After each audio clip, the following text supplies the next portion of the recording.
Redmi ရဲ့ entry smartphone အသစ် A7 Pro ပါအရင်ကတော့ entry phone ဆိုပြီးဈေးသက်သာမယ်တော့မမျှော်လင့်ပါနဲ့ 4128GB global version ကိုကျွန်တော်တို့9,900,000ကျော်နဲ့ဝယ်ရမှာဖြစ်ပါတယ်ကျွန်တော်တို့ဖောက်ကြည့်ရအောင်ပါ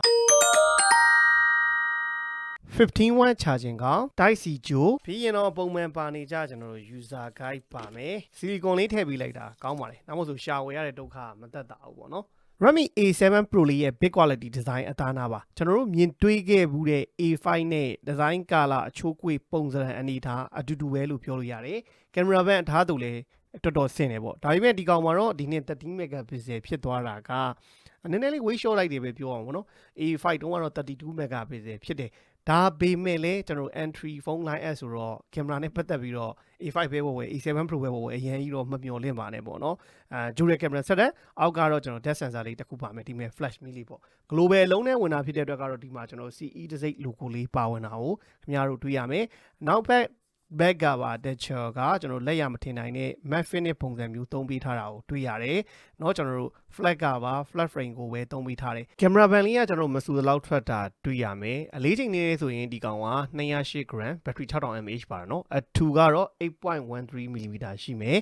အပေါ်ဘက်မှာတော့ကျွန်တော်တို့လုံးဝပြောင်းအနေထားနဲ့လုပ်ပေးထားတာတွေ့ရမယ်ကျွန်တော်ဒီဘက်ပြီးမှာတော့ volume up down power button မှာပဲကျွန်တော် side mount fingerprint လေးထည့်ပေးထားတာတွေ့ရတယ်။အောက်ဘက်ချမ်းမှာတော့ကျွန်တော် speaker တစ်လုံး Type C port mic 3.5mm audio jack ပါမယ်ဒီဘက်ဘေးမှာတော့ SIM slot လေးထည့်ပေးထားပါတယ်။ single 2 memory card ပြိုင်တူထည့်သွင်းအသုံးပြုနိုင်ပါတယ်။ screen size အနေနဲ့က 6.9 inch IPS LCD ကိုပဲအသုံးပြုပေးထားတယ်။ပိုကောင်းလာတာက